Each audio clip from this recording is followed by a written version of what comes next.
قبل انطلاق القمة بساعات قليلة صدمة مرعبة داخل المعسكر الأحمر، توتر وقلق بسبب صدمة مروان عطية ومفاجأة لإليو ديانج في القمة بتهز الزملكاوية، ورسالة قوية من مرتضى منصور بيتحدى بيها الدولة والمسؤولين وبيتحدى الجميع. السلام عليكم ورحمة الله وبركاته أصدقائي وأخواتي ومتابعين ومشاهدين أفراد أسرة ملعب أفندينا في كل مكان، أهلا وسهلا بكم ووحشتوني. وكالعادة لا يحلى الكلام إلا بذكر خير الأنام رسولنا الكريم عليه أفضل الصلاة والسلام. مستني إيه يا أبو الصحاب عشان تدعم أخوك باللايك؟ اللايك بتاعك هيخلي صوتنا يوصل للدنيا كلها، واللي لسه ما اشتركش في القناة فضلا منك وليس أمرا اشترك في القناة وفعل زر الجرس عشان يصلك كل جديد وتكون واحد من أفراد أسرة ملعب أفندينا.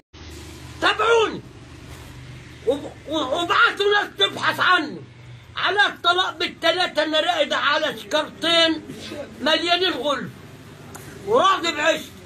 نخش في موضوعنا بقى. طب يلا بينا. بص يا سيدي، النهارده مباراة القمة الأهلي والزمالك. صحيح المباراة زي ما قلنا في الفيديوهات السابقة يعني مش مباراة حاسمة، والأهلي خلاص حسم بطولة الدوري وعايز المباراة احتفالية، والزمالك في حالة الفوز مش هيأثر أي حاجة عليه، وفي حالة الهزيمة برضك مش هيأثر على الزملكاوية في شيء. يعني خلاص البطولة انتهت، لكن تظل القمة هي القمة. مباراة الأهلي والزمالك بطولة خاصة، وجمهور الزمالك كان متوتر وقلقان بسبب أداء لاعبته وبسبب الموسم الكارثي اللي مر على جمهور الزمالك، وجمهور الأهلي مطمن وفرحان ومستني الماتش ده عشان يكون احتفالية وتكون يعني مباراة التتويج باللقب الغايب عن الأهلي بقاله موسمين. إلا إن حصلت مفاجأة مدوية داخل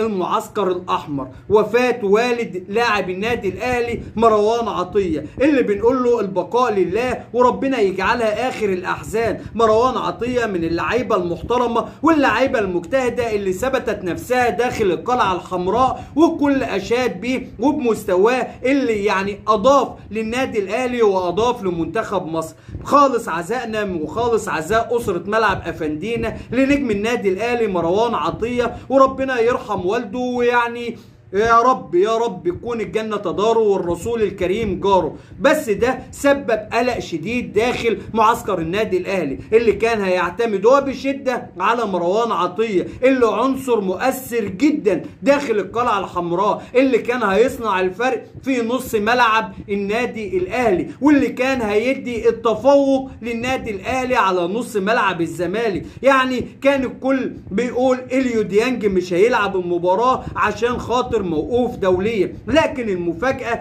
ان مروان عطية بقى مهدد انه ما يكونش موجود في مباراة القمة، وده لان مروان عطية غادر يعني معسكر النادي الاهلي لدفن والده، الا ان اللاعب اصر انه يبقى مع زمايله وان هو يدعم الفريق، لكن قرار مشاركته من عدمه هيرجع طبعا لكولر اللي كان حاطه بالتأكيد في التشكيلة الاساسية. مروان عطية احتراما لجمهور النادي الاهلي واحتراما للقلعة الحمراء أجل العزاء بتاع والده لغدا لحد ما تنتهي القمة. يا ترى مروان عطية هيشارك في المباراة ولا لا؟ وفي حالة مشاركة مروان عطية هل هيكون في كامل تركيزه؟ يعني هيقدر يدي في الملعب ووالده لسه متوفي؟ هل كولر هيقدر ان هو يجازف بمروان عطية اللي اكيد نفسيته متدمرة بعد وفاة والده ويلعبه؟ طب في حالة ان كولر يستبعد مروان عطية عن المباراة او حتى يحطه على دكة البدلاء، هيلعب بمين؟ اكيد إليو ديانج موجود. إليو ديانج انت مش لسه بتقول ده إليو ديانج موقوف؟ ما هي دي المفاجأة للأهلاوية. إليو ديانج خلاص رسميا موجود في مباراة القمة بعد ما وصل الخطاب ان من حق إليو ديانج انه يشارك في مباراة القمة، وخصوصا بعد ما الأهلي ما سدد الغرامة ودفع الفلوس،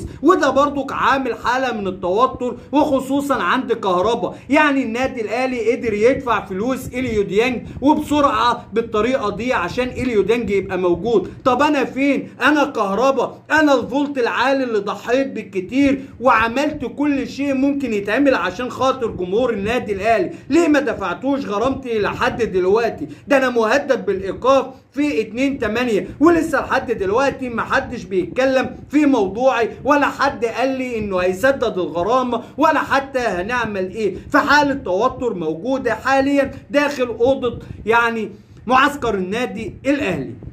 اما بالنسبه لرساله مرتضى منصور فرساله قويه بعتها مرتضى منصور وتحدي واضح وصارخ للدوله المصريه والجميع المسؤولين على الكوره المصريه. ازاي يا عم افندينا؟ ده الراجل معزول وماهوش رئيس نادي الزمالك. هقول لك ده اللي انا اعرفه واللي سيادتك تعرفه واللي الحكم القضائي يعني انصف الجميع بعزل مرتضى منصور، الا ان مرتضى منصور بعت الرساله اللي بيتحدى فيها الجميع. طب ايه الرساله وايه فحواها؟ هقول لحضرتك. طبعا كلنا عارفين ان مباراه القمه هيبقى فيها 3000 قلب مشجع زملكاوي و3000 ألف مشجع اهلاوي، وهيبقى فيه دعوات لمجلس اداره نادي الزمالك ودعوات لمجلس اداره النادي الاهلي، وعاده او غالبا بتكون الدعوات لمجلس الاداره واصدقائهم واخوات اعضاء مجلس الاداره، الا ان الدعوات الخاصه او الكشف الخاص بنادي الزمالك اول اسم فيه مرتضى احمد منصور وجنب منه الصفه رئيس نادي الزمالك.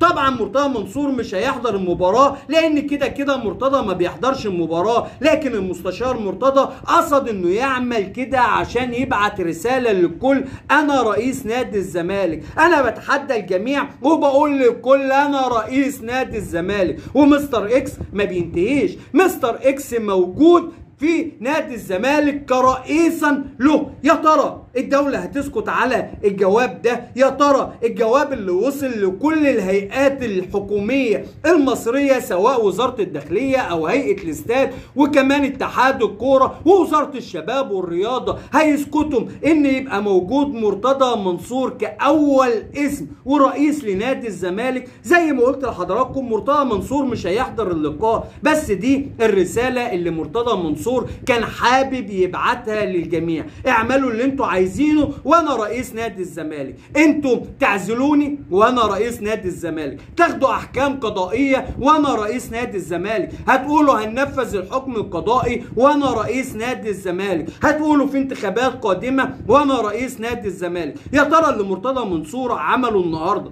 بيبعت رساله طمانينه للاعيبه نادي الزمالك: العبوا وما تقلقوش انا رئيسكم وانا موجود وفي استقرار اداري، ولا اللي عمله مرتضى منصور هيشتت الفرقه وهيشتت الجمهور ويخلي الدنيا يعني ملعبكه كده ومحدش فاهم هو مين بيقود نادي الزمالك ومين رئيس نادي الزمالك؟ لحد هنا بتنتهي حلقتنا، وبنتمنى ان يكون مباراه القمه كلها روح رياضية، واللي يفوز هنطلع نقول له 1000 مليون مبروك. اهم حاجة يكون الفوز باقدام لاعبته ويكون يستحق المكسب. يا رب نكون دايما عند حسن ظن سيادتكم، واللي لسه ما دعمش اخوه باللايك ادعم اخوك باللايك، صوتك مهم بالنسبة لي واللايك بتاعك دليل على حبك ليا. واللي لسه ما اشتركش في القناة فضلا منك وليس امرا اشترك في القناة وفعل زر الجرس عشان يصلك كل جديد وتكون واحد من افراد أسرة ملعب أفندينا.